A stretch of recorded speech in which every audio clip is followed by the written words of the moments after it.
I'm going to be doing something that I told you guys I would be doing a while back, and that is review the new Dragoon, or rather ask you a question. Do you think this is going to be the new Dragoon in case Dragoon gets banned, obviously? In the OCG, that is already the case, but what happens if in the TCG Dragoon gets banned? Are we kind of going to copy the OCG trends and start playing that card? Because what we realized is that heroes are actually doing much better now in the OCG than they were doing before. Heroes is pretty much like a tier 1 deck now, and the reason for that is because it has a lot of powerful main deck cards and a lot of extra deck cards, but you can't always get the best out of your cards. But with a card like Fusion Destiny, being able to pretty much use the materials from the deck, pretty nasty, and Anaconda can have access to this card. So when your monsters that you summon can be interruptions, board breaking cards that kind of, I don't know, do a lot, it starts being a problem because you're getting so much value off of one spell. You're getting the materials in the graveyard for free, and you're getting a monster on the field for board stability. So today we're actually going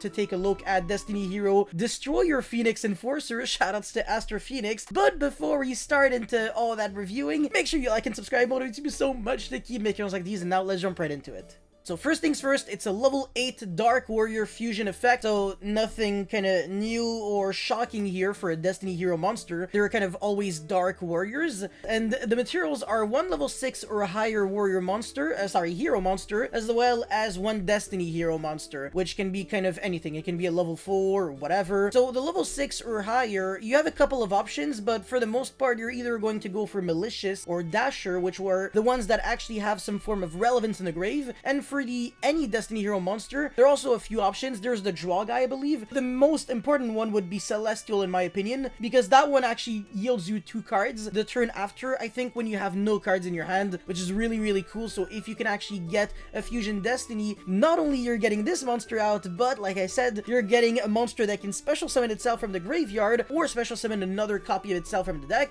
I'm making a reference to both Dasher and Malicious, as well as a draw 2 to give you a nice late game. What is the effect of this fusion monster? You can only use this card's name second and third effect once per turn each. The first effect is a continuous effect. Monsters your opponent controls lose 200 attack for each hero card in your grave. Fusion Destiny is not a hero card, but every single Destiny Hero monster is a hero card for a slightly obvious reason. And I want to say this stacks up really fast. If you're playing actual heroes, you can actually see your opponent have monsters that lose like 2000 attack at the speed of light. So its 2500 attack stat is almost an illusion, because this almost looks like it's 4500 attack very often, trust me. Anyways, the second effect, Quick Effect, which are like the 2 favorite words of every single human on the planet Earth who play Yu-Gi-Oh! You can destroy 1 card you control and 1 card on the field, and the effect is exactly how I read it. So I never said you can target 1 card you control and target 1 card your opponent controls, destroy it. No.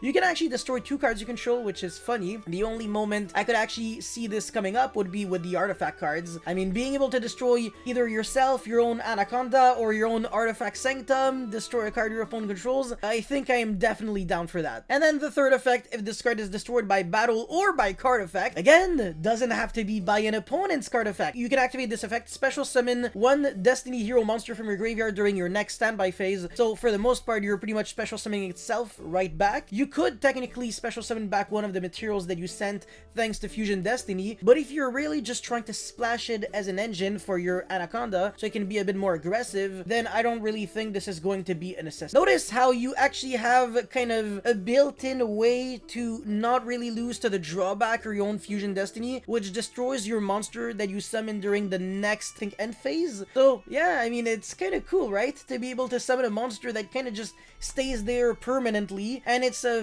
better Vampire Lord, I want to say, because it could be destroyed by battle, by card effect. It has an effect that pops during either player's turn. It makes your opponent lose a lot of attacks. So if you're playing cards like, I don't know, Overworked, I think that's the name of the card, and Ragna Zero, you can randomly take advantage of that. Not that it's gonna matter too much. I don't know if heroes really are trying to make generic rank 4s anymore, because there are a lot of hero cards that just lock you out of hero monsters only for the rest of the turn. Otherwise, I feel like the deck would kind of be unfair, tier 0, if you could make like consistent Bahamut Shark, Toad, and Dark Law every single time. time. Dark Law is already, I want to say, arguably one of the best floodgates in the entire game. Top 10, definitely. It's a one-sided macrocosmos, so how about top 5?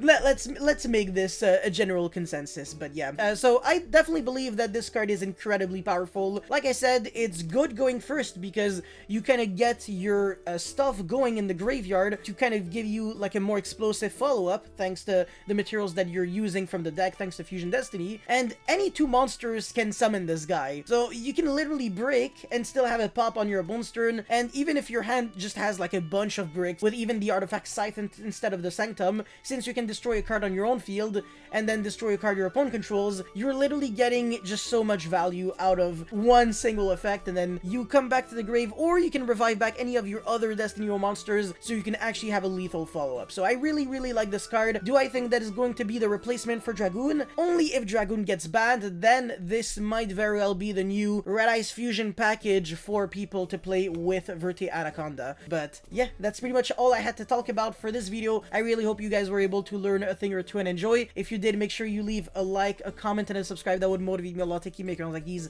and I'll see you next time. Peace.